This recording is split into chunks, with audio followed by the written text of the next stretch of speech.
أعوذ بالله من الشيطان الرجيم بسم الله الرحمن الرحيم فقال ربكم ادعوني أستجب لكم آمين يا رب العالمين الحمد لله رب العالمين الرحمن الرحيم مالك يوم الدين إياك نعبد وإياك نستعين اهدنا الصراط المستقيم صراط الذين أنعمت عليهم غير المغضوب عليهم ولا الضالين آمين اللهم اجمع شمل المسلمين والكريستيان والأمة في مدينة دباو وسلم دائما مجتمعنا هذا بالسلم والأمن والتقدم في بلدنا هذا آمين يا رب العالمين ربنا لا تزغ قلوبنا بعد إذ هديتنا وهب لنا من لدنك رحمة إنك أنت الوهاب ربنا إنك أنت الوهاب ربنا آتنا في الدنيا حسنة وفي الآخرة حسنة وقنا عذاب النار وصلى الله على خير خلقه سيدنا محمد وعلى آله وصحبه وسلم سبحان ربك رب العزة عما يصفون وسلام على المرسلين والحمد لله رب العالمين آمين يا رب العالمين.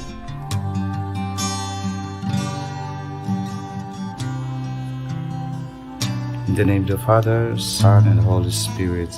Amen. Our most gracious Heavenly Father, we come to you today to praise and worship you and give you thanks for all the things you continue to provide for ourselves and our families.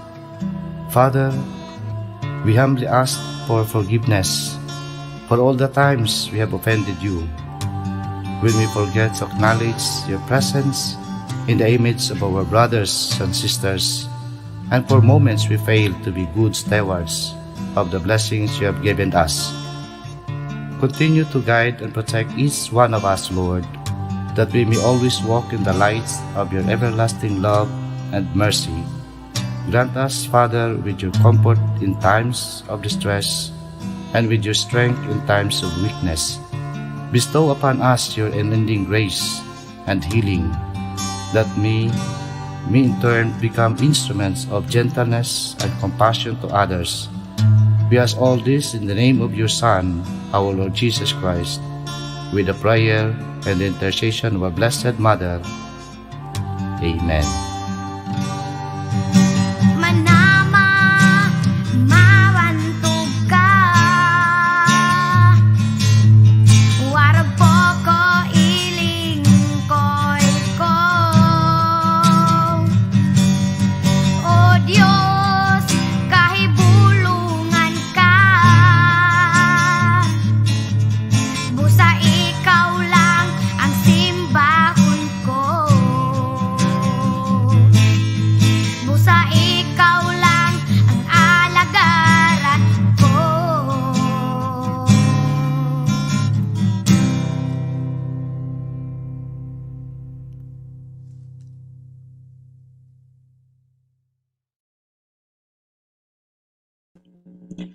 Ayan, good afternoon sa ating mga teachers all over the country. This is our afternoon session of this Casio Tech session, spearheaded by Educational Technology Unit and Casio Calculators Philippines. So, for this afternoon, we'll be discussing about STEM, Engineering 101, leveling up your engineering skills using Casio Classwiz.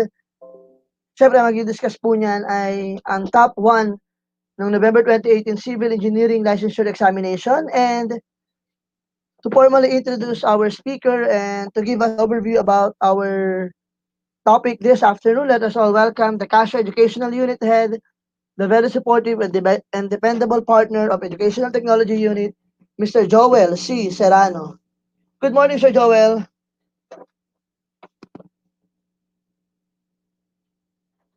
Nakamute po. Yun. Yan. Yan, okay na. Hello, sir. Magandang hapon. No? I know it's a very challenging time right now. For today, this afternoon, our speaker will talk about the integration of Casio Classwiz calculator to college mathematics subjects. No, so it is my honor and pleasure to present to you our key speaker for this afternoon. Well, basically, graduated magna cum laude lang naman. BS Civil Engineering sa University of the Philippines, Diliman. University of the Philippines, Diliman, no? And he is a Itbulaga scholar during his high school and college days. And November 2018 for Civil Engineering Licensure, siya lang naman ang number 1 or top 1 sa examination with the ratings of 97.2. Okay, friends, and currently right now he's an structural design engineer for PIDMA Properties. Without further ado, ladies and gentlemen, please welcome Engineer Jaydee Lucero.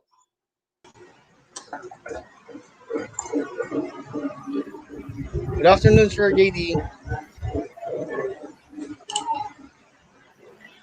Ayun. So, good afternoon po. Yeah. So, thank you.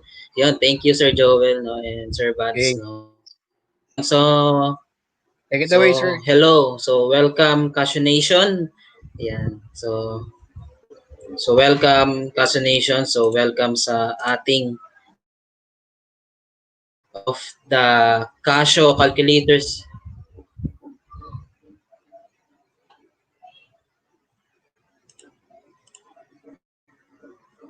Yan. So welcome no. So welcome sa ating 3 p.m. session no of the Casio Calculator Philippines Tech session no. So for this session no, so this is my second time no.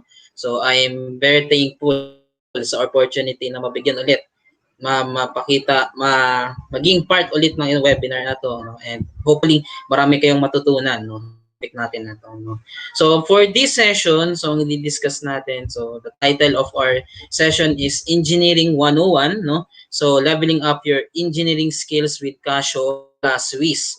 So, Casio Classwiz, no? So, we'll be using the Casio Classwiz, no? So ito yung pinaka-latest release ng Casio in the scientific calculators series nila, no? So if you have the install sa the emulator, no, the trial version of the emulator, so you can open it now, no, para ma-test nyo yung mga examples natin later on, okay?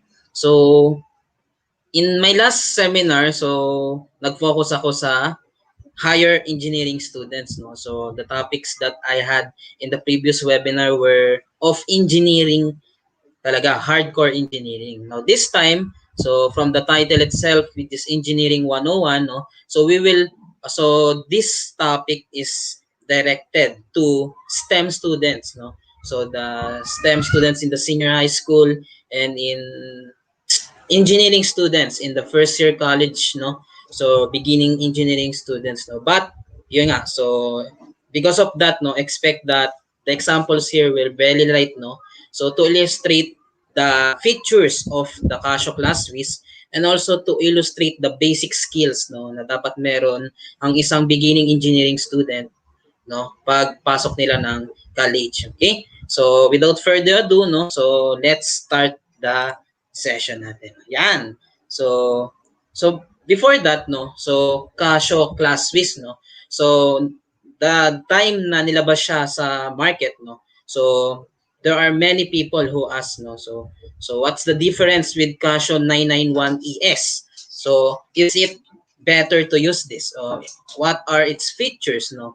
So is it more powerful in the sense, no? So in the first part of our session, I'll enumerate, no, the the best features, no. So we'll have a face-to-face comparison between this and this, no. So face-to-face comparison between the Casio Classwiz, no, on the left and the Casio 991 ES on the right, no.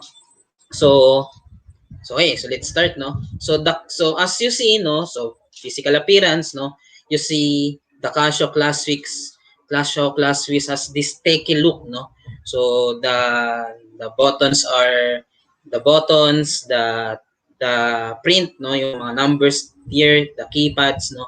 So all of them, no, have this techy feel, no, compared to the Casio 991 ES. Okay. Now another feature, no. So first difference between these two, no. So do you see this one? So let's highlight this, no. So you see this.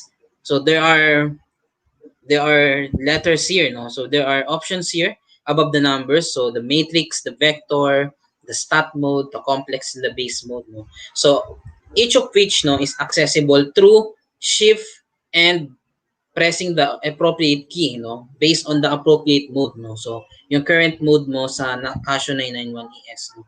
So which is very confusing, at least for me, no, from my personal experience, no? Because you have to set the appropriate mode and then ship and then find the appropriate options here, no? So they have 5 keys here, no? But with the Casio Classwiz, no? So it's much easier now, no? So instead of one key each mode, no? So the Casio Classwiz features this one button, the option mode, the option button, no? So which here we only have one key for all modes, no? So all options for each mode are accessible through this one key, so which is the option key, no? So okay.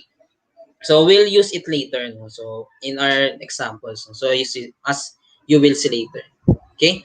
So other features, no, other advanced features of the Classwiz as compared to the Casio FX991ES. So first we have this somewhat abbreviated options, no? So comp for the computation mode, stat for statistics mode, EQN for equation mode, and so on and so forth, no? But with the improved graphics of the Classwiz, no? So we have this, no? So it's more graphical, more intuitive, no? And as you can see, so the options are stated in their full words, no? So instead of abbreviations. So here we have the calculate line, we have the table, no? So it's much easier now for the users, for especially engineering, no, to use, no, the options here, no. So this is kumbaga yung sub pamalit doon sa mode nung 991ES. Okay? Now, aside from that, no, Casio Classwiz features four additional modes, no, for our calculations, no. First is the distribution mode, no, for statistics, no. So we have the spreadsheet mode, no, like the matrix mode, no.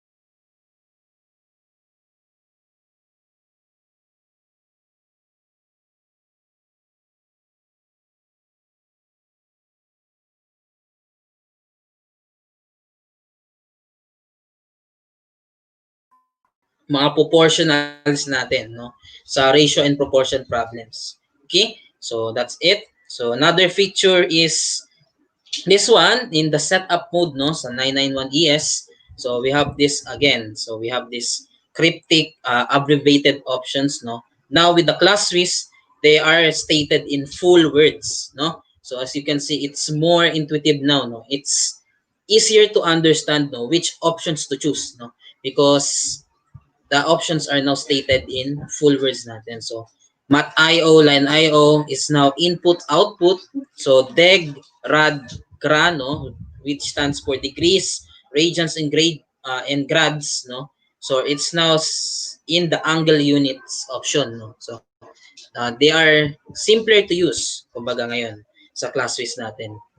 Another feature is this. So the matrix mode of the 991ES, no, is limited to only up to order 3 elements, up to order 3 matrices, so 3 by 3, 3 by 1, 3 by 2 matrices.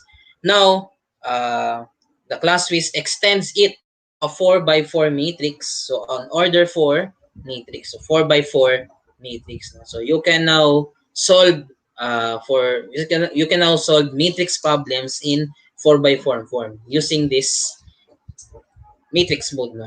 Enhanced matrix mode natin.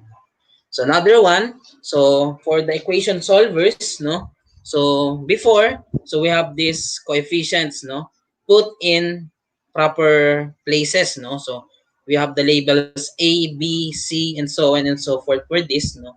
But now with Classwiz, it's now more intuitive, no?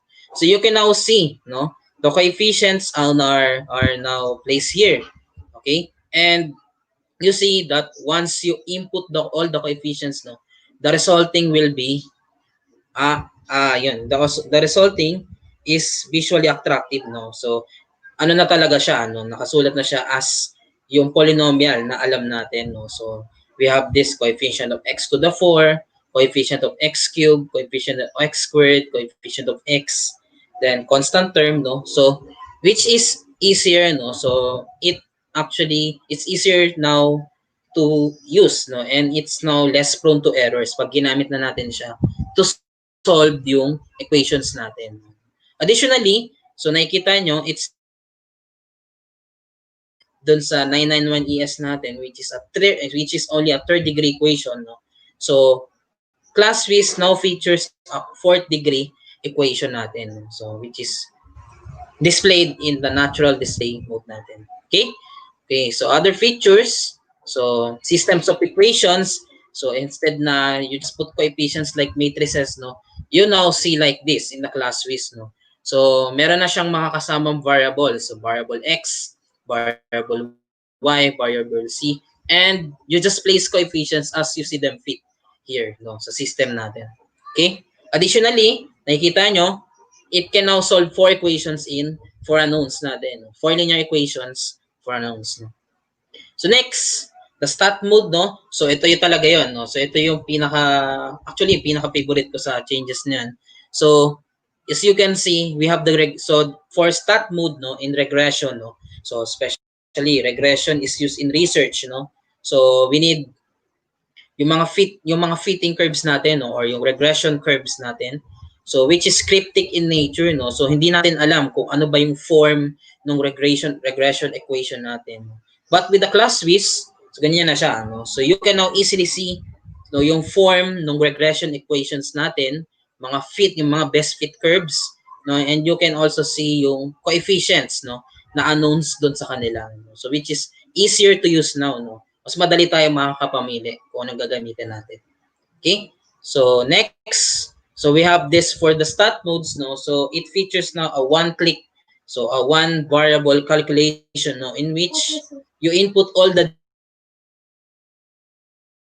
it will show you all the parameters, no, that you need in statistics, like the mean, the summation, the sum of all data, the variance, the standard deviation, all in one spot, no. We only look at one screen, and one screen for all this data, no. So yan yung bago ngayon sa one variable calc natin. Okay?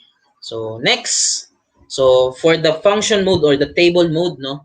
So before we only have one function, which is f of x, but in the Classwiz now, so we have an additional function, which is g of x, no. So now we feature two functions, no, which you can now use, no. For example, if you want to intersect, no, for example, we have the graph of y equals f of x, and then you have the graph of y equals g of x, no, and you want to make them intersect, no. So now the table mode can now be used, no. So if the two data are equal to each other, meaning nag-intersect sila, no? So that's yun yung magiging gamit ng second function natin sa Classwiz. Okay? And finally, so two functions. Now for statistics, so we have this distribution, no? So before, normal distribution lang ang present sa statistics natin, no? But now we have more options, no, for distributions, like the inverse normal, the binomial distribution, the Poisson distribution, no. So which is of high importance pagdating sa ating mga engineering, no. So yun nga, so Classwiz offers more options now than before, no. So which is mas makakatulong sa ating mga engineering and STEM students. Okay? So another one, yung favorite ko na feature ng Classwiz is yung tinatawag na speed test natin. So the calculation speed of the Classwiz has been greatly improved, no. As you can see in this video, no. So yan, so kita nyo. So if you have seen that, no. So ulitin natin. Yan. Yan. So nakikita nyo that the 991 ES, no. So took to answer, no. So to answer this problem, no, while the Casio Classwiz took less time to answer the same problem, no. So as you can see, no, due to the improved calculation algorithms, no, or calculation methods, no, sa Casio Classwiz natin, Casio Classwiz is now faster in calculations, no? So which is important, no, when it comes to engineering, kasi of course, for example, for engineering students taking an exam, you can get instant answers agad, no, so without taking too much time, no. And for practicing engineers, no, sa field, no. So of course, client answers as quick as possible, no. So the Casio Classwiz can give answers as quickly as possible, no. So which for us engineers, no, makakagawa tayo agad ng decisions in shorter time possible. So that's why, so Casio Classwiz, no. So so that's for the Casio Classwiz natin, the features, no. So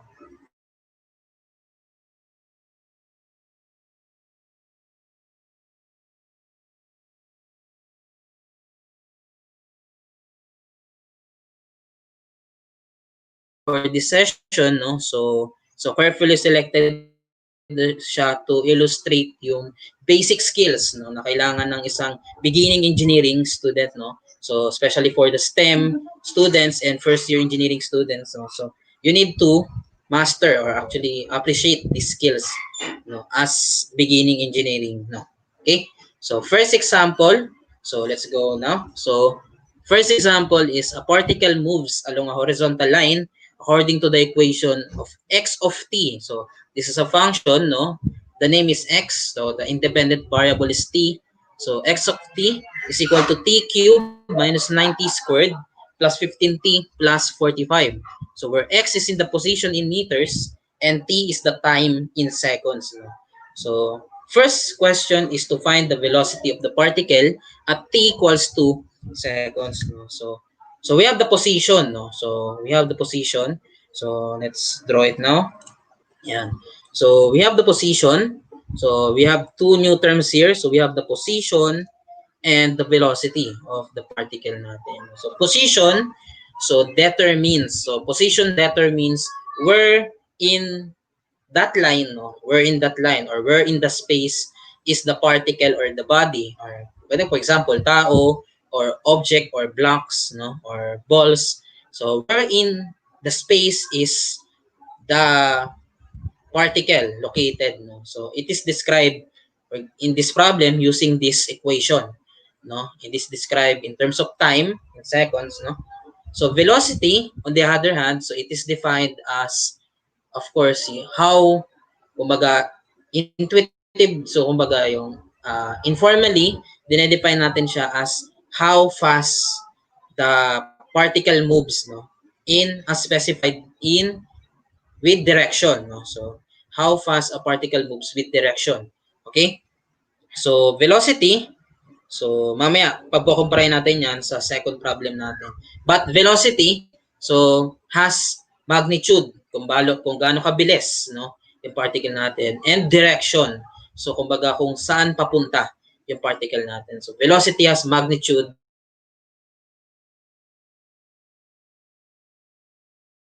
and direct equals to seconds, no. So velocity is related with position, no. So velocity at t equals to is related to the position via this. Okay? So dx over dt, so which means the derivative of x of the position x with respect to time t, no. So what is derivative? So yun yung tanong natin, no. So for STEM students, no, and beginning college students, so what is derivative? So informally, you can think of derivatives as this, no. So if you have a function, no, so you have a function, say f of x, or in this case x of t, no. So you have a function whose graph is as shown, no. Let's say you want to find the derivative at this point, no. So we have to find the derivative of this point. So now, what we can do is you cut away this part, no? Naka-highlight siya ng green. You cut away this part and then zoom in. Let's zoom it in and see what it looks like. So something like this one. Okay? So as you can see, we are still focusing at this point, no? So let's again cut away this part and then zoom in more, no? Zoom in this one. So as you can see, no, as we zoom more and more, no, so as we zoom further, we see that around this point, no, the graph of the function becomes a straight line, no, practically a straight line here, no. So the derivative is now defined as the slope of this line.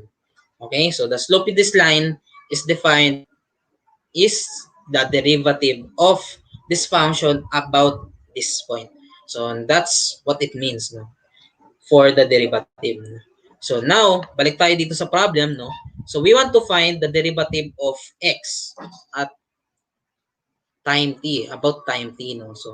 So based sa problem, x of t, so x is given by this, t cubed minus 90 squared plus 15t plus 45, and we want to find the derivative of this function. Okay? So now, let us use the Casio Classwiz to calculate the derivative. So calculate the derivative. So here is the 991EX Classwiz emulator. No? So if you have installed this 90-day trial emulator, no, so you can now use it. You can now use it, no, to test yung to test yung meron tayo ngayon sa session. Okay? So let's get the derivative. So here, so shift integral, so derivative of, let's input the function, no. So it's t, variable t here, but we can use any variable actually. So here, because dito sa natin naka d over dx siya, no, so we will use the variable x, no, for the function, no. So x, alpha x, so cube, so shift x squared, so cube na siya dito, so minus 9 x squared plus 15 x plus 45. Okay? So na-input na natin yung function, so which is in terms of x, no? Now, we want to evaluate, no? So the function at the derivative at t equals 2. So at this block, itong square na to, let's input 2 here. So let's input 2 right here. Ayan, and then press equal sign. So you see, the derivative is now negative 9. So the answer is negative 9 meters per second, no? So negative 9 meters per second, no? So that is ang sign convention natin dyan maladalas, because this is a horizontal line. So the movement of the particle is that it is positive when it goes to the right, no? So it's positive when it goes to the right, and it's negative when it goes to the left. Okay? So positive to the right, negative to the left. And because the answer here is negative, negative 9, meaning the particle moves to the left, no, at 9 meters per second. So that is the answer for number 1. Okay? Yan. So kita nyo yan? Okay? So next, number 2. So find the speed of the particle at t equals 2 seconds. No? So the speed of the particle, so another term tayo dito, no? So the speed of the particle is just yung magnitude lang, no? So meaning gaano lang siya kabilis, no? Hindi natin wala tayong pake kung ano yung magiging direction, kasi saan papunta yung particle natin. So what we want at speed is yung gaano siya kabilis, no? Yung magnitude lang nung particle natin, no? Whereas sabi ko kanina kung velocity, so ang concern natin dyan is kung gaano siya kabilis, the magnitude, and kung saan papunta yung particle, the direction. Okay? So dito speed lang tayo, no. So we only want the value, no. So speed is defined as the absolute value or the magnitude of the velocity, no. So absolute value nito, so negative 9 is just 9 meters per second natin. Okay? Yan. So I hope nakuha natin yung difference between speed and velocity natin. Now, balik tayo dun sa number 1. So actually, we use the derivative feature, no, para makalculate natin yung negative 9 meters per second. No. Alternatively, we can resort, no, to not using yung derivative natin dito. Actually, if your calculator, no, halimbawa, gumagamit kayo ng Classwiz na FX350, no, so in that case, the FX350EX has no derivative function, no, unfortunately, no. So in order to calculate the derivative, no, without using actually derivatives, so you resort with this math method natin, no. So first you input the function, so x cubed minus 9x squared plus 15x plus 45. You input this, and now let's calculate the derivative at x equals 2. So we have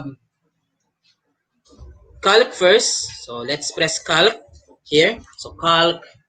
So x equals 2. So let's press 2. Ayan. So let's press equals again.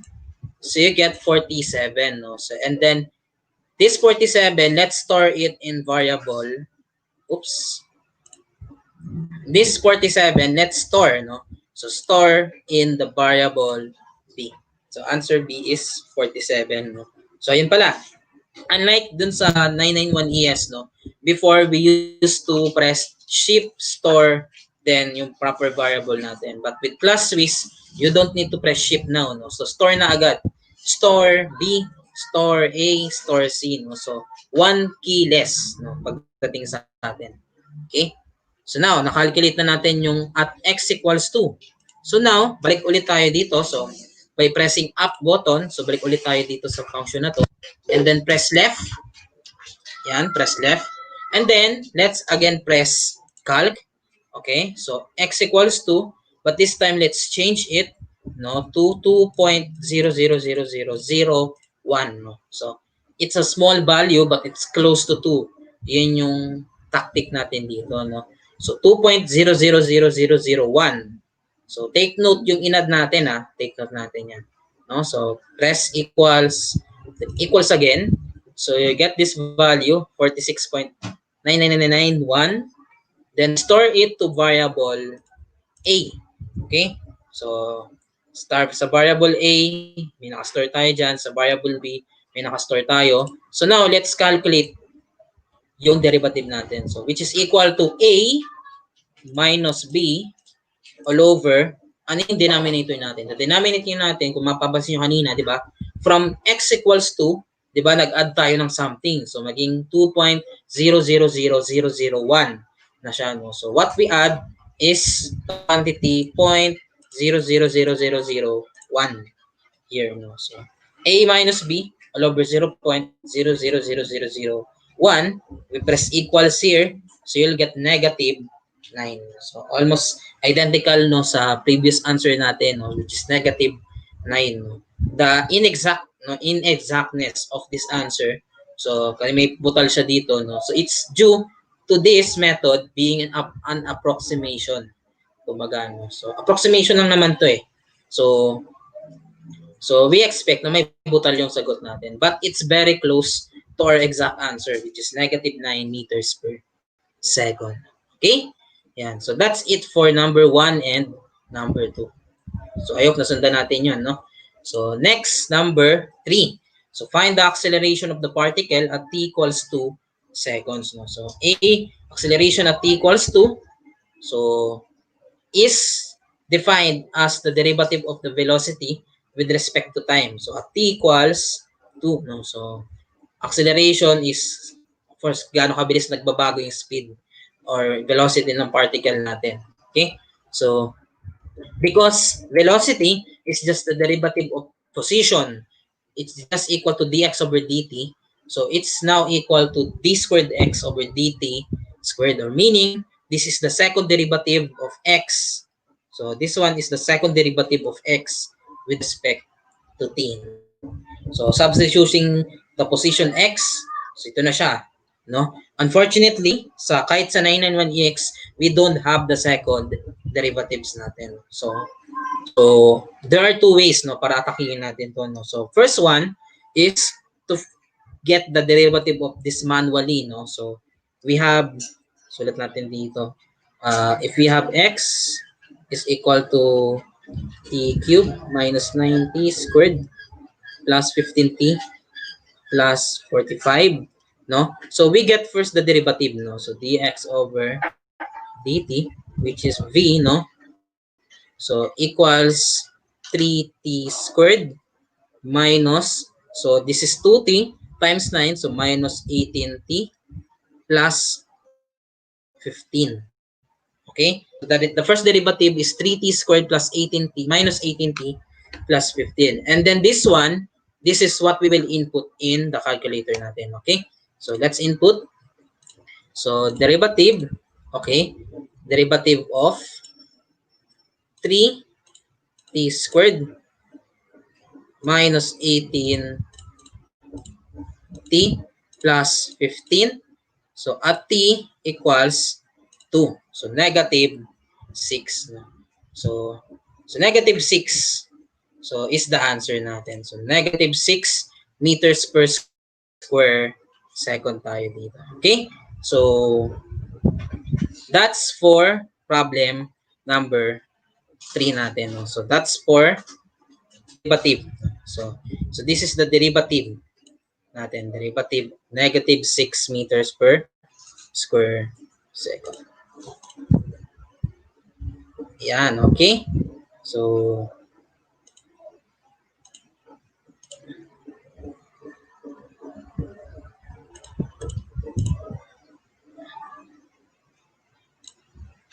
ayan. So okay. So now let's go. Okay. So nakikita naman natin dito, no. So we just use yung derivative natin. So we just use yung derivative feature natin dito, no. So but how do we get, so paano tayo magka-calculate ng derivative if wala tayong derivative function? For example, sa fx350 nga, fx350 ex natin, no? So what we can do is this, no? So let's input the variable again. So x cubed minus 9x squared plus 15x plus 45. Sorry. X plus 45. Okay. So next, let's calc, no? Calc. So this time, gawin natin 2. Yan, 2 ulit because we are finding t equals 2. So equals 47 store at variable b. So x equals 2. Next, let's again go to the function ulit, no? So by pressing up button and then let's calc ulit, no? So this time let's replace it with 2.0001. No? So it's a small value but it's still equal to 2. No? So press equals and then equals, no? And then store in variable a. Okay? So next, punta tayo sa up button. Okay? Then right and left, then let's calc again. So this time let's subtract naman yung dinagdag nating small value. So 2 minus 0.0001. Okay? So 1.999999999. Okay? So press equals. So and then store natin sa variable c. Okay? So if you recall, recall natin yung mga na-store natin. So shift, recall. So as you can see, we have the stored values here. A is 46.9999 something. B is 47. And C is 47 point something. Which is a small value, of course. No? So now, the second derivative is calculated using the formula A minus 2B plus C divided by yung inad nating small value which is 0.0001 but we need to square it, no, at the end. No? So A minus 2B plus C all over 0.0001 squared. You'll get negative 6, no, as expected here. So negative 6 meters per square second. Okay. Yan. So you see, it's an exact match, no? So it happens, no?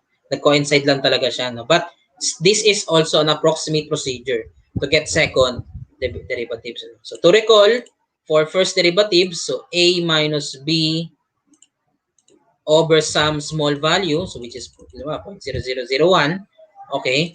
And for second derivatives is this. So A minus 2B plus C all over some small value quantity squared tayo. Yan. So that's for number 3. Okay. Number 4. So find the displacement of the particle from t equals 0 to t equals 2 seconds. No? So we're dealing with this mathematically. No? So but let's visualize what happens pala. No? You have a road, for example. No? So and then this is the origin. Kumbaga, nung horizontal line natin, which is x equals 0, and you have this. So, okay, yun yung, kumbaga, yung horizontal line system natin. Now, the problem, as for the displacement at t equals 2. So, displacement, so is defined as kung gaano kalayo, no? Kung gaano kalayo yung object natin from the initial position niya, no? So, kung baga, nag-start siya at t equals 0, anong position niya doon? Then t equals 2, anong position niya noon? So, gaano kalayo yung position niya ngayon sa initial position niya, yung position niya doon. No? So, meaning, displacement is just a difference between the positions at the two given time points natin. No? So, position at time t equals 2 minus the position at time t equals 0. Okay? So, at t equals 2, so, lang natin. Yan. So, at t equals 2, so, we have this running man, no? So, we have this running man. So, at t equals 2, we only need to input. We only need to substitute t equals 2 at the value of t, no? So, the fast way to do that, no, since dalawang points to, no, is this one. So, again, we input the function. So, alpha x cube minus 9 alpha x squared plus 15 x plus 45. Okay? So, ito yun. So, let's press calc. Evaluate at 2. So, you see, it's 47, no? So, at 47. So, now, evaluate at 0 din, no? So, calc ulit. So, press 0. So, then, 45. We have here, no? So, nakita natin na at x equals, at t equals 2, we have x equals 47, the position, and at t equals 0, we have x equals 45. Okay?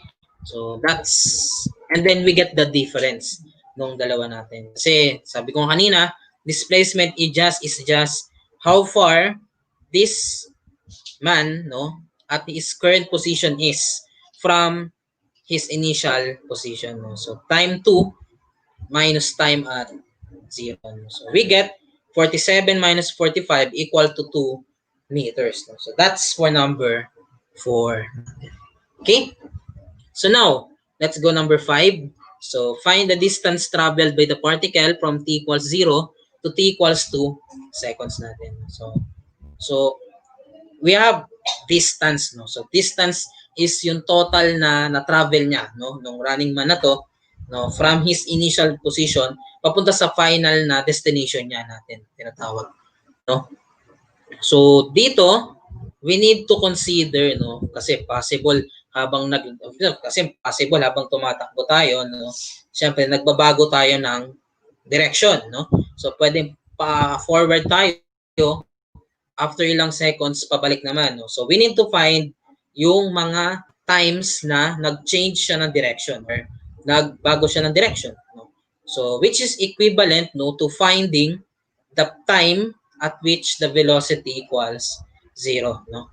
So, velocity equals 0. No? So, the derivative of the position x with respect to t equals 0. No? So, the derivative of this, nakita natin kanina, this is 3t squared minus 18t plus 15 equals 0. No? So, and then solve for the value of t. So, which is a quadratic equation. No? So, let's use our calculator, no, to calculate this. So, let's go with menu and then equation. No? So, you can press the arrow buttons or you can actually press yung corresponding number dito or letter. So, in this case, let's go to equation, function. So, plus equals. Then, we go to polynomial to degree. This is quadratic, no? So, this one is quadratic. So, we press 2. So, you have input ax squared plus bx plus c. So, 3x squared minus 18x plus 15. Ayan. So, na-input na natin. So, 3x squared minus 18x plus 15 equals 0. And then pressing the equal sign, you get this. So, x1 equals 5 and then x2 equals 1. So these are the two roots of this quadratic equation, no? So t equals 1 and t equals 5, no? But for us, no, because the interval is just from 0 to 2, no, and 5 is outside the range, no, ng interval natin na yan, no, we only focus on t equals 1. Ito lang yan. Ito lang yung focus natin dito. T equals 1. So now, at this time t equals 1, it changed position, no? So we need to evaluate nasan siya nun. So what is his position at t equals 1, no? So doing the same yung method natin as nung problem 4, no? So I'll leave this to you as an practice, no? So yung paggamit ng variables and then using the calc procedure, no, as I've shown. Okay, so if I input it like that, no, so the value is x equals 52. Yan. So x equals 52, no. So nakikita na natin, no. So from t equals 0 to t equals 1, nag-move siya ng ganito. Tama? So and the distance that he traveled, ano yung total na length na travel niya is 52 minus 45 equals 7, no? And then from t equals 1 to t equals 2, bumalik siya, no? So papunta ulit, so nag to the left naman siya, no? And the distance that he traveled is 52 minus 47, which is equals to 5 meters, no? So therefore the total distance traveled is equal to 7 plus 5, no? So I hope yun na yan i-input sa calculator, no? You can solve this mentally. So 7 plus 5 is 12 meters, no? So this is the total distance travel natin. So nakikita natin yung difference between distance and displacement. So distance is yung total na na-travel niya, no? And displacement is just yung layo lang nung particle from the initial position. So in this case, 2 meters to versus 12 meters natin. Okay. Okay, so I hope nasundan niyo tong example natin na to, no, which in engineering falls under the dynamics, no? Dynamics of rigid bodies natin. So kinematics kumbaga yung tawag sa amin, no? Or in calculus, differential calculus to, no? Because we apply derivatives, no, in solving problems like this, no? So differential calculus. Okay? So that's for our first example, no? So second example, no, deals with this, no? So we have spherical zone, no, of one base, 4 meters, 0.4 meters high, is cut from a sphere of radius 1 meter, no? So we are asked to find the volume of the zone. Okay? So we have this sphere, no, of radius 1 meter, no? And then you cut ng prutas dyan. Ganun. Yan. So we have this cut highlight here, and the height of the cut is 4.4 meters, no? So we are asked to find the volume of this.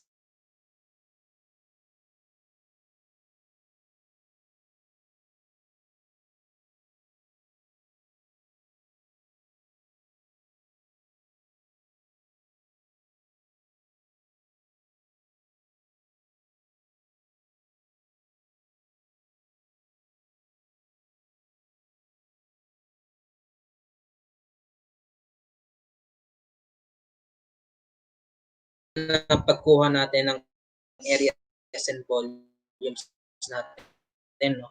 So as we recall, so let's set muna natin yung positive z-axis, no? So from the center of the sphere pataas. Okay? So as we recall, no, so if you have something irregular, no, in shape, no, we attempt to divide yung region into rectangles, no, into shapes whose areas and volumes ay alam natin, no? So in this case, we divide it like this, no? So you have 5 rectangles here, no? So 5 rectangles, and then get the area of each one, no? And finally add them all together, no, in the process.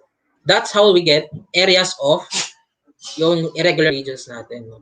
Now, if you have something like this, no, so random shape siya, no? How do we get yung area of this region, no?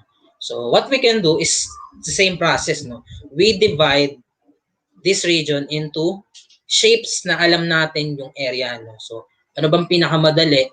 Of course, rectangle, no? So we try to divide this into rectangles, no? But of course, if we try to divide it into rectangles, no, na malalaki yung size dito, no? So we see na hindi talaga siya purely rectangle, no? Because yung sides niya are not straight, no? So slanted siya, no? So irregular yung shape pa rin niya, no? But as we take yung kumbaga yung width o yung thickness ng rectangle na to smaller and smaller, no, until almost zero yung magiging thickness niya, no? So maliit na maliit talaga, like that, no? We can see na yung itsura niya on the outside, no, para siyang rectangle, no? Maliit na rectangle, no? Pero yun nga, maliit siya na rectangle, no? So that's the tactic that we have, no? So we divide this into very small rectangles. So very small shapes na almost alam na natin yung area niya. Almost familiar yung figure natin. So almost rectangle dito, we divide. And then let's add all that small areas natin. So that's how we get the area of any irregular region natin. Yeah. So same process, no, for this. We have this figure, ito yan, hiniwalay ko na siya, no. So we cut this into regions na alam natin yung area, no. In this case, we have this very thin na cylinder, no. So para kang we cut this into several very thin cylinders natin, no, na of course, 'di ba, para kang kung chef na nagkakat ng mga bilog na prutas or onions into small pieces, no. So ganito din 'yon. So thin cylinders, okay, whose thickness, no, to remind us na yung thickness na to is just close to zero, no. So we add the letter D, no. So meaning differential, no, sa calculus natin. So differential of Z, because yung kukunan natin yung direction ng thickness ng cylinder natin is along dun sa z-axis natin. So we write it as dz. Okay? So now, how do we find the radius? Of course, alam natin yung thickness or yung height, which is dz. Now, what is the radius of this cylinder? No? So let's set the center of the sphere. Yung center ng sphere, yung distance niya papunta doon is z, no? So and then itong distance na to, which is just the radius of the sphere, so which is 1, so 1 meter to, or r in this case, no? So let's solve for r. So as you can see, this is a right triangle, no? So we can solve this using Pythagorean theorem. So r squared plus z squared equals capital R squared, no? Solving for r, so you'll get r equals to the square root of r squared minus z squared, no? Or substituting r equals 1, so 1 minus z squared, no? So meaning, we now express the radius of this thin cylinder r in terms of its distance from the center of the sphere z. Yan, okay? So now, the volume of the cylinder, so which is alam natin yan, no? Which is pi r squared h, no? So equals, substitute, no? R equals square root of 1 minus z squared. Okay? Drawing na natin. So r equals square root of 1 minus z squared, and h, which is the height of the cylinder, is equal to the thickness dz of the cylinder. So substitute, tama, and then simplify, we get pi times 1 minus z squared dz, no? So this is the volume of the thin cylinder natin, no? So pi 1 minus z squared dz. And now, to get the volume of this entire region natin, no? So sabi ko kanina, you add several na thin regions natin, no? And then yun, ipag-add natin sila, no? So that's the essence of this, no? Ganun din gagawin natin dito. So to remind us na yung volume nito ng thin cylinder natin is very small, na malapit sa zero, we denote this by D again. Then the volume of yung region natin. Okay? Now, to get the volume of the entire region, no, the volume of zone, you add all the thin cylinders natin. So, to add all the thin cylinders, no, we use integration. No? So, that's integral. Yan yung essence ng integral natin. So, kumbaga, integral is just like summation, kumbaga sum ng lahat ng 10 quantities natin. Okay? So substituting this, so let's set the bounds first. So we have z equals 0.6, no? Because the distance of, di ba? Alam natin ang height ng zone is 0.4. Tama? The height of the zone is 0.4 and therefore, alam natin dito, set natin yung dimension 9 natin dito.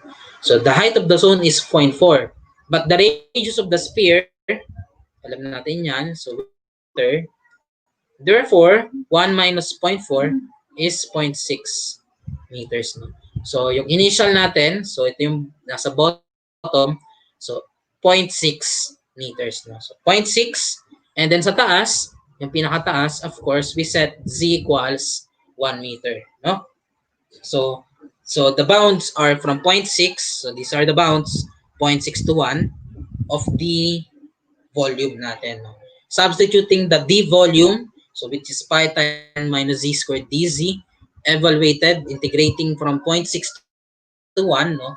Let's now calculate yung integral natin. So balik tayo dito. So naka-equation mode pa tayo dito. So balik tayo sa menu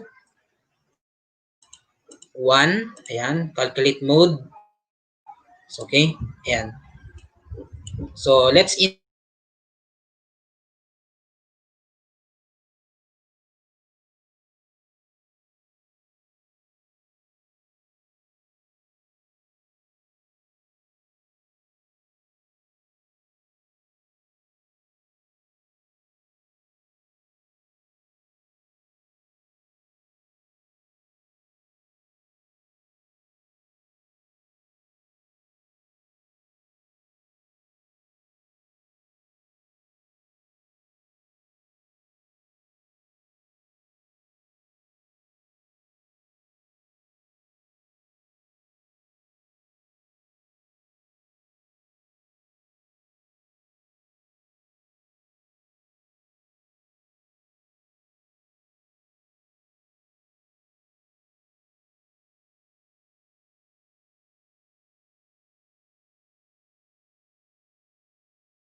I think we're having some problem with Sir Jaydee. We'll be back later and we'll try to fix yung technical difficulties with Sir Jaydee.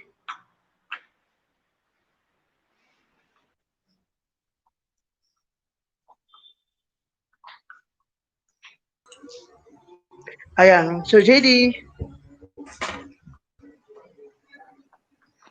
hello sir. Yan, okay. Yan, so okay. So balik tayo dito, no? So we see now that the integral is 0.4356 cubic meters. So that's the final answer for this problem. So 0.4356 cubic meters. Okay. Ayan. So now, tatanga kayo, no, if of course, yung merong nakakaalam sa kanyo ng direct formula for calculating the volume of this, no. So bakit in-integrate pa natin itong problem na to, no? So let's see first muna yung direct formula. Sa mga nakakaalam ng direct formula, no, pag-calculate ng spherical zone, volume ng spherical zone, the formula is given by 1/3 pi h squared times 3r minus h, no? So let's see if the answers are the same, no, between these two, no? So pasok natin sa calcu. So we have 1/3 pi h squared. The height is 0.4, so times 0.4 squared times 3 times radius, 3 times 1, minus the height h, which is 0.4. No? So the same pa rin yung nakuha nating answer na to, 0.4356. So sir, the question, bakit pa natin ginawa tong integral na to if there is a direct formula for calculating the volume, no? So gusto ko ipakita dito, no? So I want to show, no, yung isa sa bagay, yung skill na dapat matutunan ng isang beginning engineering student, no? In that, yun nga, if nakalimutan ko, for example, itong formula na to, no. So actually minsan nakakalimutan ko to, itong formula na to, no. If you forget this formula, you can derive. Yan, you can go with this method, no. You can derive using this and get the same answer, no. So yan. So actually, if generalize nyo nga itong problem na to, variable h, variable r, no, you can actually, using this integration method, you can actually derive this formula, no. So you can actually prove this formula, no. So kumbaga alternative natin, no. So if you have, yun nga, nakalimutan nyo nga, derive. And also you can, yun, malalaman nyo nga kung saan galing yung formula na to. So by doing this natin. Okay? So that's for the second example natin. So same answer as usual. Yan. Okay? So that's for integration problem natin. So now, it is worth mentioning. So syempre, if we do integrals by hand, no, so gagamit tayo dyan ng power rule, ng u substitution, ng trigo substitution, ng integration by parts, and so on and so forth. Mga hand methods natin, no. But Classwiz, no, and of course all other calculators do not do this technique, no.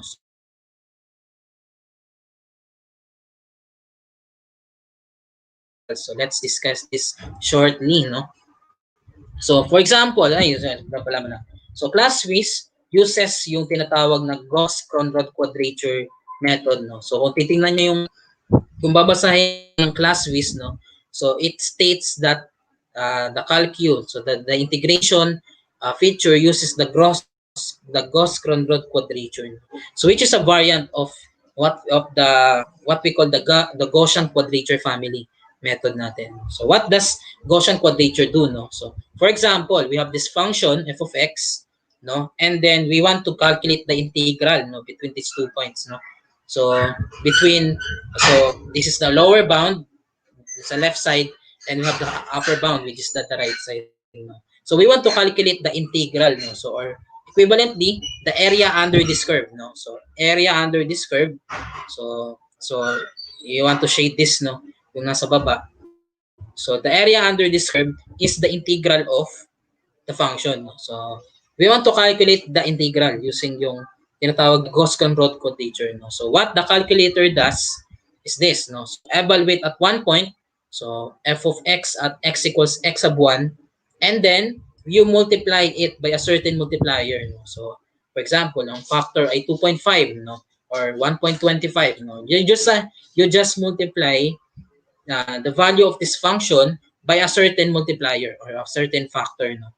And then you evaluate at other point, so f of x sub 2, and then multiply it again, so by a certain weight or multiplier, and you do this for all other points, no. So you do this for all other points until you get the last, no, the last point natin, so last sampling point, so f of x sub n, and then multiplied by the factor w sub n.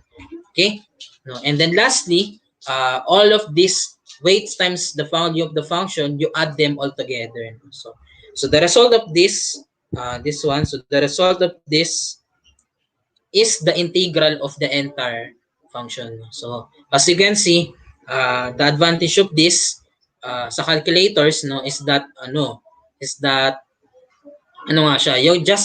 you don't evaluate at all points, no, lahat ng all points of function. You just pick points, no, and then apply weights to them and then add them all together para makuha natin yung final answer, no. So that's how Classwiz calculates yung definite integrals natin dito. Okay? So just for appreciation, no. So for STEM students, you can skip this, no. But for higher engineering students, you might as well appreciate this one, no, especially sa numerical methods natin. Okay? So that's for integrals, no. So let's now go to the example number 3. So another skill to present, no. So we have a cable to be run from a power plant on one side of a river, which is 900 meters wide, to a factory on the other side, 3 kilometers away upstream, no. The cost of running the cable over land is 200 pesos per meter, while the cost underwater is 250 pesos per meter, no. So So the problem asks for the minimum cost possible to spend for cabling from the power plant to the factory. No? So we have this river and we have the power plant in the factory. No? So you want to run a cable. No? So of course from land then to water. No? So in the smallest cost possible. So ganyan naman talaga sa engineering. No? So we in engineering, no? We want of course the most economical, the less costly options possible. No? Because of course, money yan, di ba? And yung money na masasave natin, we can use for other things. No? So, we want to spend as less, as small money or as less cost as possible. No? So, ito yung ipe-present natin sa problem na to. No?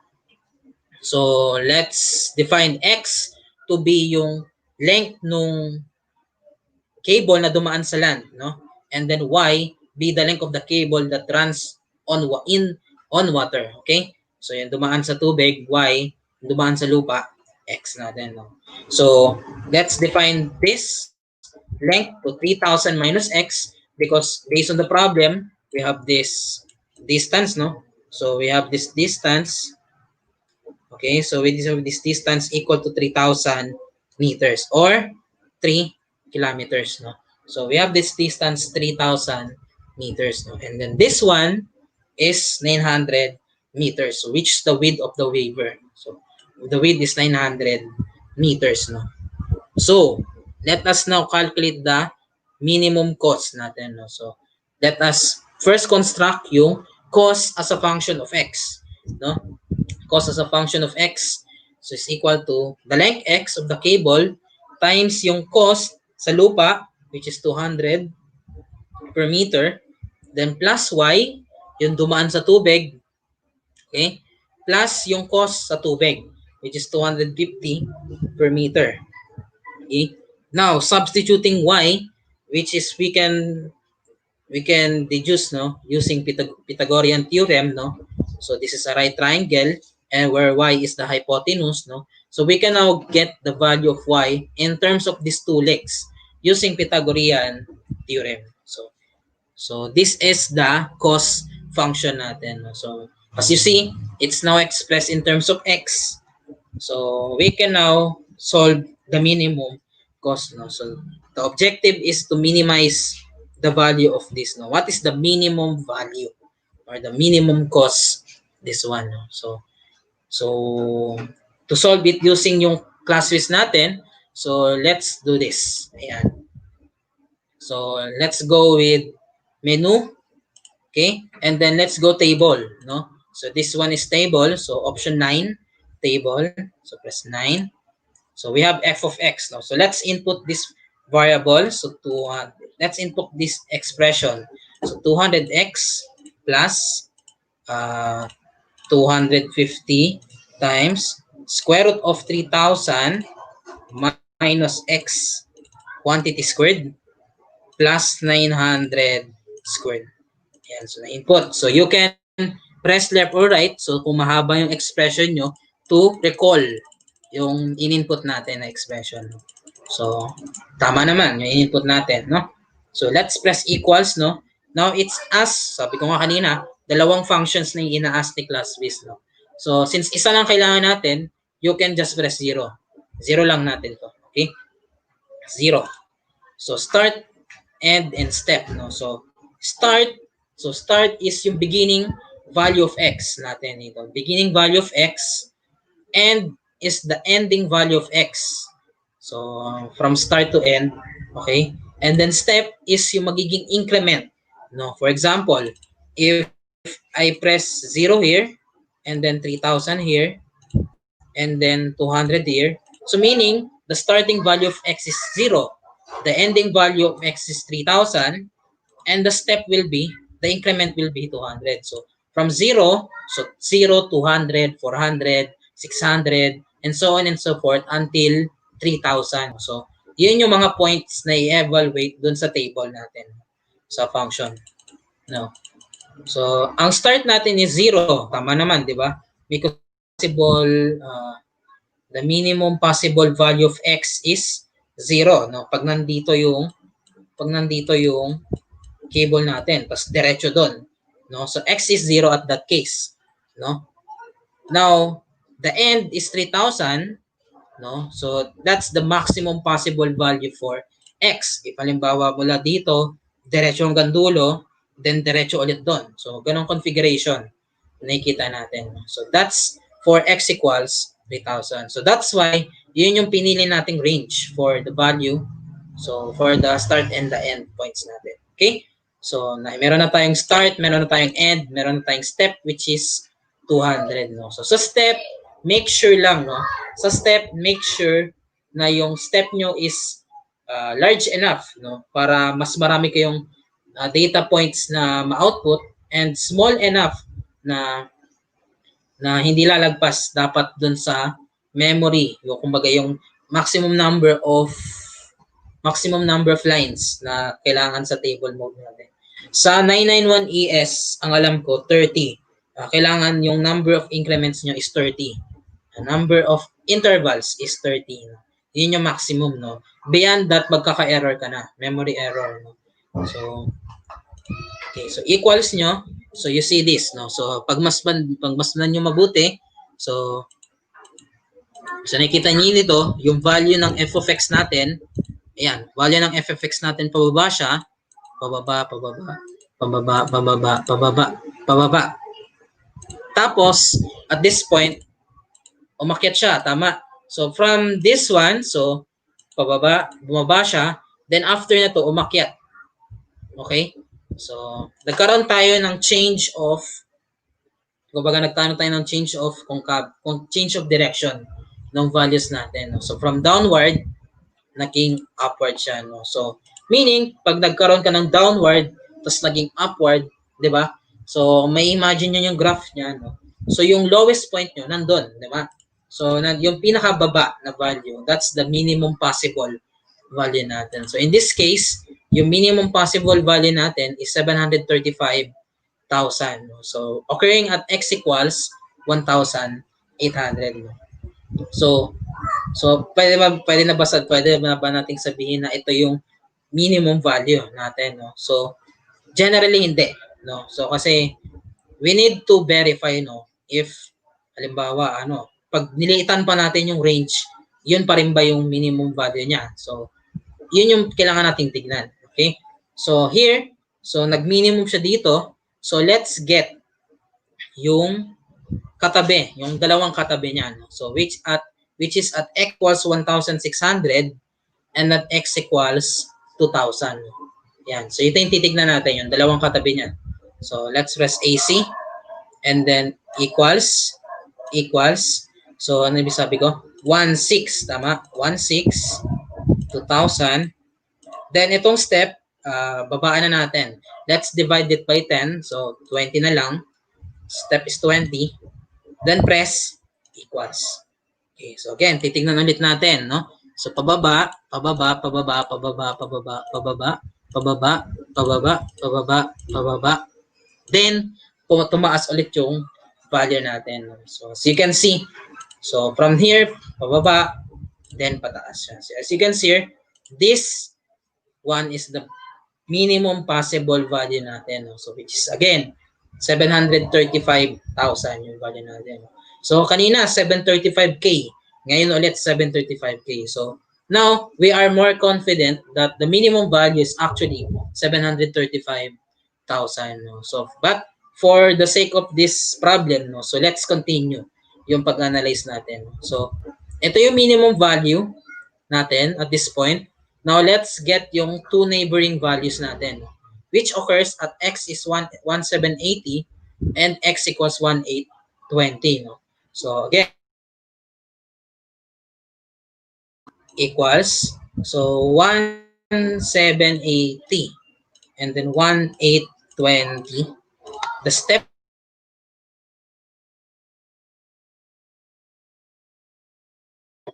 equals. Ayan. So, again, let's see. Pababa, pababa, pababa, pababa, pababa, pababa, pababa, pataas.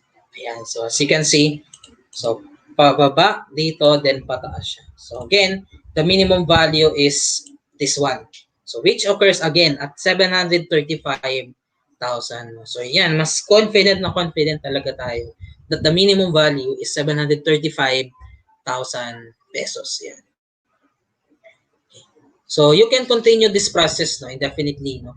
So tuloy-tuloy no until you are very confident no. You have obtained yung kailangan mong accuracy no or you are very confident na hindi na nagbabago yung minimum value natin or maximum value natin. No? So as you can see, so 735,000 tayo lagi dun sa first 3 trials natin. So the minimum value is 735,000 pesos no. So this is the minimum possible cost na pwede nating gastusin no for cabling from the power plant to the factory no. So 735,000 pesos. Yeah. So summarize, so these are the steps that we have taken no. So ito yung tatlong steps natin no? And we obtain the final answer that we have 735,000. Okay? So I hope nasundan nitong problem na to no. So which is the use of the table mode no so to calculate the minimum and maximum values natin. So that's for example number 3. Okay? So number 4. So our last example for this session no. So the last example number 4 no. So we have 6 children playing a variant of the game tug of war and exert pulls. So naghihilaan sila no. So and exert pulls as shown below no. So which side will win the game? So now as you can see no, we have depicted yung pulls by arrows no because yung mga pull, 'di ba? Yung mga pull, yung mga tulak no. So they are force. They are forces no. So force is a push or pull, 'di ba? Exerted on another object or something, no? For example, we have this guy pushing a very tall block, very heavy block, no? Very massive block. So you depict yung pagtulak niya, yung push niya into the block using this arrow, no? So because forces are vectors, no? So force is a vector, no? So by vector, meaning it has magnitude. So meaning it has magnitude and it has direction, no? So magnitude and direction, no? So vectors of magnitude, gaano kalakas yung force na ina-apply mo, no? So gaano katindi. And direction is paano mo i-apply yung force na to, no? So this guy pushing the block, no, is represented by this force, no, na ina-apply niya, no? So this is a vector. Okay?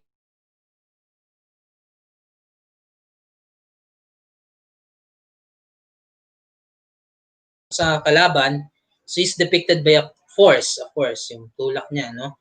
So the force represented by a vector, no? So of course, 'di ba, pag sumuntok ka, masakit, no? Sorry. Pag sumuntok ka, syempre masakit sa kamay 'yon, no? So you have felt something, no? That is because there is a reaction, no? So, there is a force exerted on your hand, no? So which is depicted by this. Okay? The red arrow, no? So which is called the reaction force, no? So kung tatandaan nyo sa Newton's third law of motion, no? So for every action, there is an equal and opposite reaction force, no? So they are two opposing forces, two opposing vectors, but equal in magnitude, no? Equal in magnitude, but opposing in direction, no? So effectively, they cancel each other, no? So that's for this example, no? So another one, yung famous, 'di ba? Si Newton, no? So paano niya na-discover yung gravity, yung concept of gravity. So we have a falling apple here, no? So the apple goes downward, no? So we can represent yung kumbaga yung pagbaksak niya ng apple, no? By this arrow, no? Because yun nga, apples fall due to gravity, no? So meaning the earth, 'di ba, exerts force. Hinihila ng earth yung apple na to, no? So that's why the force here goes toward the center of the earth. So yun yung lumalabas dito. So it is represented by a force, no? So gravity is represented by a force natin dito. Okay? So yan yung concept ng force as a vector, no? So same dito, no? Yung hila ng mga bata, no, sa tug of war, no, they are represented by pulls, no? as force vectors natin. Okay? Now, the objective of this problem is to find which side will win the game. So how do we find yung anong side mananalo yung game na to, no? 'Di ba? Kung alam niyo yung rules ng tug of war, no? So 'di ba kung sino yung unang makarating dito, no?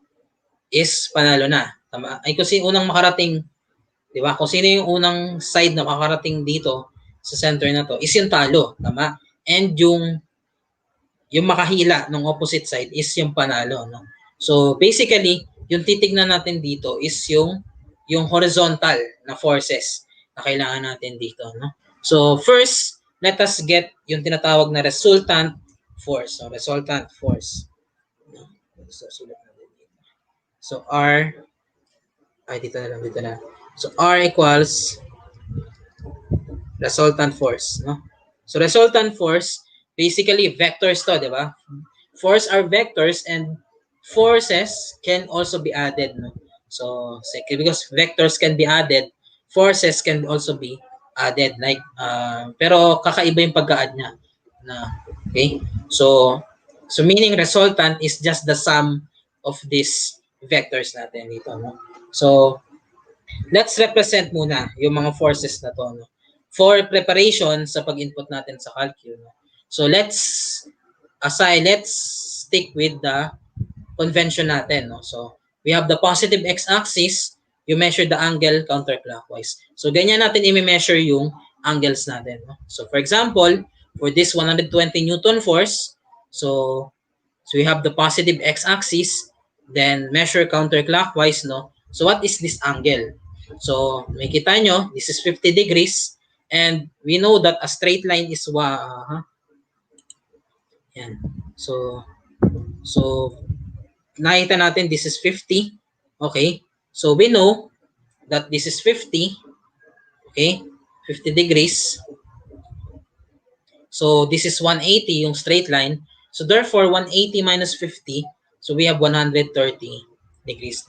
And therefore this angle or this force is represented in mathematical form by 120 newtons, angle 130 degrees. Okay? So ganyan siya, no? So another one, this one, so positive x-axis and then measure counterclockwise. Okay? Ayan, so measure counterclockwise. So we have 205 degrees, tama? So we have this, diba? This is straight line 180, then you have 25 degrees here, no? Based on this. So 205 degrees. Okay? So the angle now is, the force now is 150, angle 205 degrees, no? Next, this force, so positive x counterclockwise, you'll get the angle equal to 180 plus 25 plus 45. So 250 degrees. So we have 100 angle 250 degrees. Okay? So now on the other side, so we have 120 newtons, angle 30 degrees. So we have this positive x-axis, measure counterclockwise, no? Yeah, so measure counterclockwise 30 degrees. So 120 angle 30 degrees. And then, so positive x, measure counterclockwise. So pwede measure tayo counterclockwise. But this time, let's measure it clockwise, no? So when we measure it clockwise, the angle becomes negative, di ba? Ang sign convention natin dito is that positive is counterclockwise and then clockwise is negative, no? So counterclockwise positive, clockwise negative. So clockwise negative, so we have negative 15 degrees here. So the angle, so the force is 150 angle, negative 15 degrees. Okay? So finally, we have this one. So positive x-axis, measure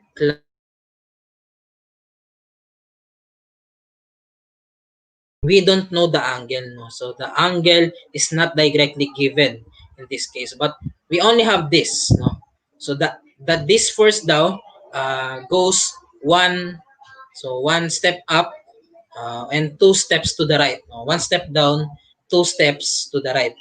So 1 to 2 yung slope niya kumbaga, no? So let's denote this by theta. So by alternating interior angles, this is also theta. And if we call in our trigonometry, no, that tangent theta, diba? Tangent theta is opposite over adjacent. Okay? So opposite here, opposite the angle theta is 1, okay? And then adjacent is 2. Okay? So 2. Yan. Now, let's assign yung kumbaga yung kung positive siya or negative, no. So there are two ways.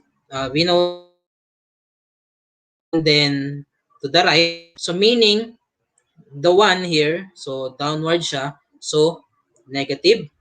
And then yung 2 to the right siya, so positive tayo dito, no. So negative 1 over 2, no. So therefore, theta is tangent inverse, no. Tangent inverse ng negative 1 over 2. Okay? So ganyan siya, no. So theta is tangent inverse of negative 1 over 2. So this is the angle theta na kailangan natin sa problem na to. So let's input that, no. So 100 angle tangent inverse negative 1 over 2. So now, so nakuha na natin lahat ng forces. We are now ready to input this in our calculator. So punta tayo sa menu, vector mode, no? So this is the vector mode, so option 5. So represented by these 3 arrows here. So this is the vector mode, no? Syempre mali yun, no? So let's go with complex mode. So kakaiba siya actually. Medyo nalito din ako, no? Kakaiba actually itong problem na to because these are vectors, right? So but we will attack this using complex numbers, no? So we will use instead this one, no? So the complex mode, option 2. Okay. So option 2, so let's input now 120 angle. So how do we get the angle here? So if you see this eng symbol, eng keypad, so sa taas nun, you have this slanted letter L here. Yan. So shift eng. Okay? So lalabas yung angle natin. So this is the angle that we want. So shift eng is the answer. Okay? So input angle 130. Let's check, no? So in the above, we have letter D symbol here, no? So which means the angles are in degrees, no? So this is our key. The angles are in degrees. So dapat letter D yun nandito, no? So just papakita ko lang, no? How do we change this in radians, for example? So shift setup, shift menu, and then angle unit 2, and then radians 2. So now the angle is now in radians because the symbol is now R dun sa taas natin. This is R, no? Now ibalik natin sa degrees. So shift menu 2 angle unit 1 degree. So now we are now back with degrees. Okay?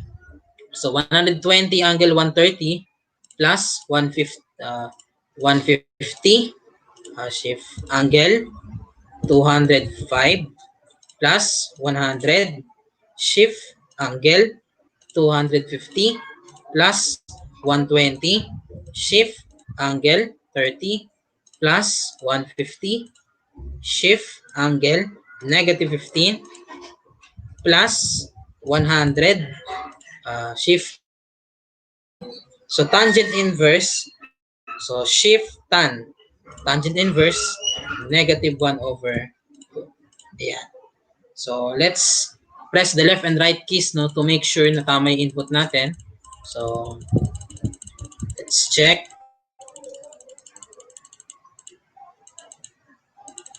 Ayan. So tama naman. So yung input natin. So now let's press equals, no. Ayan. So this is the equals. So as you can see, the output is this, no? So 90.97 something minus 88.9808 something I, no? So okay. So let's you just ignore this I, no? So ang kailangan natin is that the answer has two components, no? So we have 90 point something and negative something, 88 point something. Now, the first number here is the x component or the horizontal component of our resultant force, no? And the second number here is our y component or the second or the vertical component of yung force natin, yung resultant force natin. So, the resultant force, so let's put it here now. So, the resultant force is this. So, we have the horizontal component and the vertical component. Okay? So, the horizontal component is this.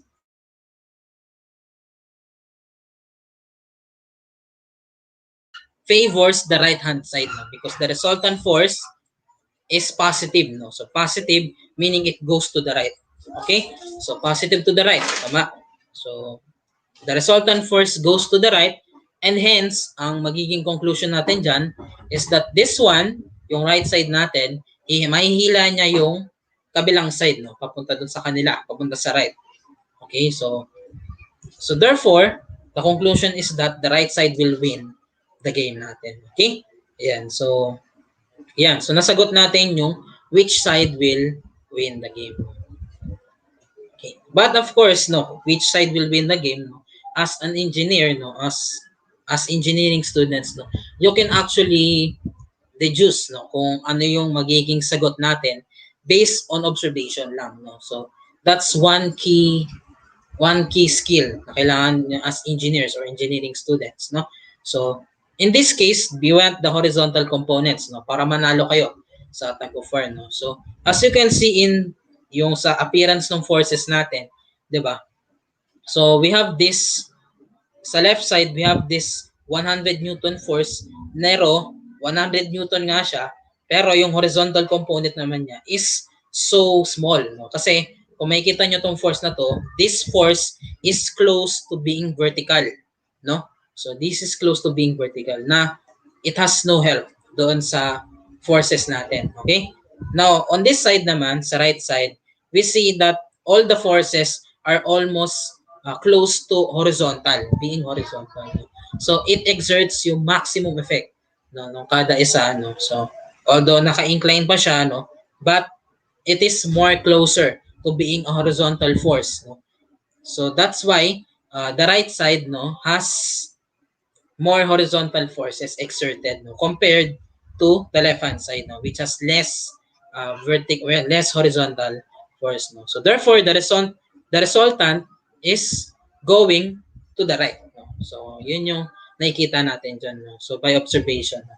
So automatically the right hand side wins the game natin. Okay? So yan. So that's it.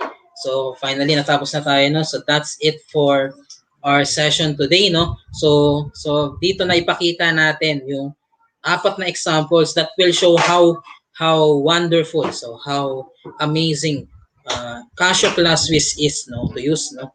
So kanina pinakita natin yung differences between the two and in the examples we show how fast or how amazing we can solve basic engineering problems and skills using yung Casio Classwiz natin. So if you have any questions no, so you can ask you can ask us no after the session no. So thank you sa lahat ng nakinig ngayong hapon no. So ibabalik ko na yung floor natin sa ating mga moderators no. So again, so maraming salamat sa pakikinig at yan sa naway nag-enjoy tayo lahat dito sa session. Yan, thank you.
Ayan, thank you, sir. Thank you, Yeah, Sir JD, thank for you. that very wonderful explanation about our topic this afternoon. And at this point, let us call on our Casio Educational Unit Head, Sir Joel Serrano. Hello, Sir Hello, Joel. hello Sir Bobby, hello Engineer Jaydee. Yeah, hello Congratulations, sir. naituloy natin yung ating discussion for this afternoon, no. And para ako na bumalik sa college days, no, yung sa mga tinuturo mo kanina. And I believe yung ating mga participants ay nakita nila yung power ng Classwiz. Uh, uh, Illustrating dun sa mga college math topics, no, especially for I think calculus, differential calculus. Um, ano pa ba? Also, Sir JD, after work, halimbawa, nung pagka-graduate mo ba sa college, mas preferred mo ba ang Classwiz or yung mga old models?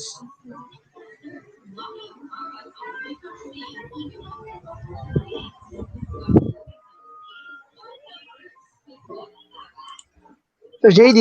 JD? Ano yan, sir, kasi nung college actually na-try ko ang Classwiz, no? So, ayan yung, kasi mga friends ko nun, meron silang Classwiz, nakabili sila ng Classwiz. And nung trinay ko siya, no, so, actually nakita ko na mas maganda nga gamitin si Classwiz, no, in terms of yung enhanced features niya, yung ease ng paggamit, no, kasi intuitive na siya gamitin, so mas detailed yung instructions niya pag ginagamit na siya, no? And yun nga, mas speedy, mas base, yun nga, yung mas speedy yung calculations niya kasi enhance nga yung kumbaga yung algorithms na ginamit sa Classwiz, so mas mabilis na kaming nakakakuha ng answers, no, compared sa previous brands. Ayan. Yeah, So yeah, yun yeah. nga, mas maganda gamitin si Classwiz. Oo. Tsaka yung, di ba, yung engineering constants, nasa loob na eh. Unlike yung Yes, previous models, kakabisaduhin mo pa eh. How many constants ba yun? Dati, almost 40. Kakabisaduhin mo. Ito, nandun na sa loob ng calculator. So, it will be very easy for Actually, you to, ano yan eh. Actually, mga nasa ano yan. Mm. yeah. So, Sir Buddy, may mga questions pa tayo coming from participants? Tingnan natin, sir. Yung kanina, para Meron, may nakita ko kanina. tingnan natin. Yung kanina, ano lang yan. Please share the evaluation link. So, ayan. And then let's have another comment here. Almost all of them, parang bumabati lang sila. Ayan, si Sir Lourdes, sabi niya si Ma'am Lourdes, forgot ko na po yan. Nung college ako, kuha ko yan at major ko ang math, pero ngayon dimot na talaga. So, kagandahan niya yun sa mga session natin, na para nagkakaroon tayo ng Refresher. refresher with the help Yeah, yeah. of Casio calculators. And, Yeah, yeah. tingnan natin kung Yes. meron pa siya. Yes. Totoo yan.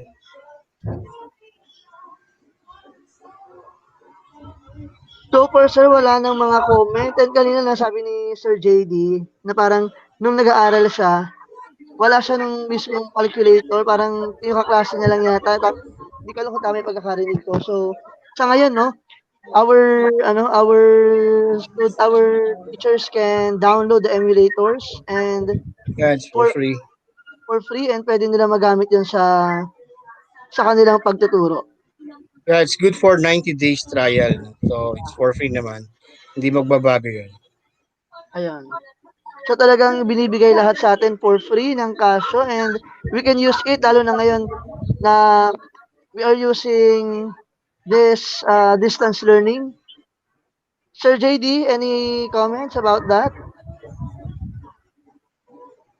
Mm, so, kung wala na po, sir, yan, ayos tayo. Ayos na po tayo. Ayun. So, Sir Joel, Yeah, actually, tama yung sinabi mo, Sir Buddy. Yung emulator, super helpful sa mga teachers nowadays, no? Actually, last week, I think two or three schools, they contacted our page and they were asking where to download. purchase yung, ang tawag doon, where to renew yung kanilang Okay. emulator kasi they're looking to use it for the next 1 year. Yeah. So, ayun, we just directed them to our site na lang where they continue the emulator services. So, it's just basically a reality right now na somehow nakakatulong tayo sa mga teachers by Yes. providing them this emulator, no? Ayun. And speaking of emulators, pwede lang i-visit ang official site ng Casio. It's https://edu.casio.com/software license/index.php.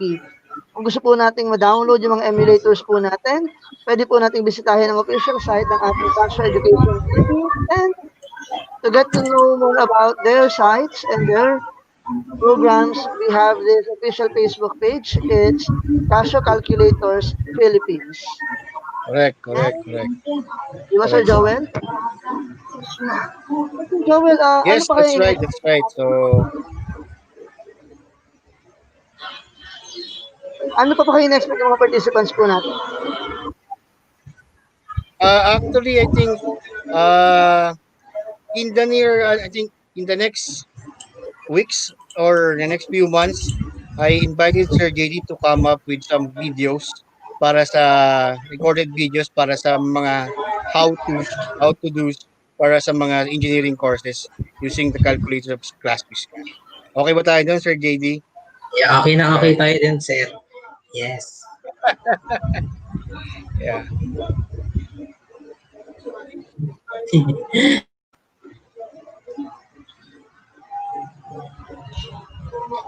Yan.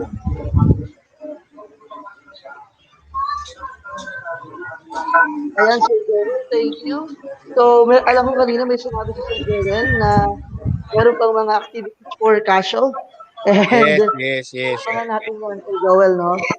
May mga naka-line up tayong model dyan. Parang, work pa dyan kay Sir JD eh. Yes, yes. And hopefully, makasama uli natin si Sir Yes, thank Joel. you po. Thank you po. Yeah, yeah. In the near future, we will do it again. Okay po, okay po. Sana, hopefully. And any announcement, Sir Joel?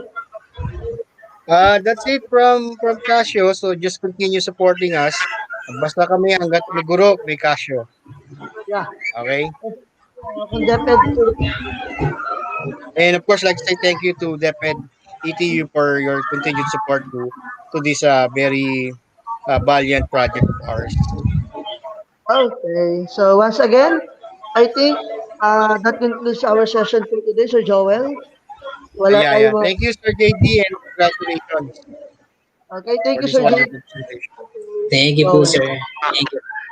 See you again soon. Yeah. And that concludes our session with Sir JD about the use of Casio calculators in Engineering 101. And tulad na sinasabi natin, kakayanin natin to. Let's all work together towards achieving quality education and providing quality education sa ating mga learners. Again, meron pong paparating na bagyo. Stay safe po tayong lahat. And hopefully, kita-kita ulit tayo our webinar session with Casio. And kita-kits po ulit tayo next Saturday.